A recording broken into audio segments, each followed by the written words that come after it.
Sean again, an application engineer here at WinDaq Instruments.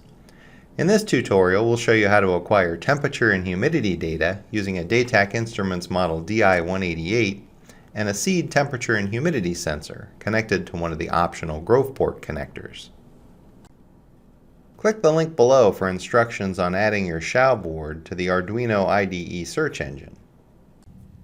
Next, we'll navigate to the Arduino-to-WinDaq Chart Recorder page, also linked below, and download the zip file. Now copy the content of the downloaded source folder to your Arduino IDE's file folder.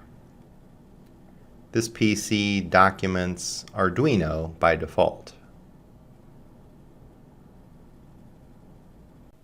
With the chart recorder files copied over and the firmware loaded, we'll navigate to the temperature and humidity sensor library page, also linked below, and click the green code button to download the library.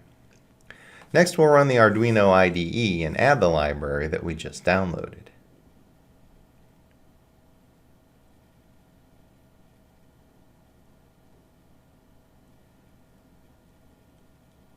With the library added, we can choose Open from the File pull-down menu to open the project.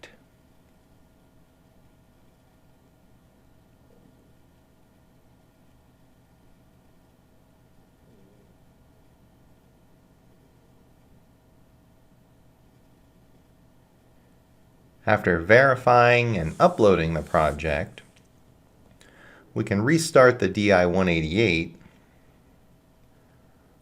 launch the WinDaq dashboard, and start WinDaq. We'll navigate to the Enable Channels window to enable channels 5 and 6 and see that WinDaq now displays temperature in degrees C and humidity in %RH.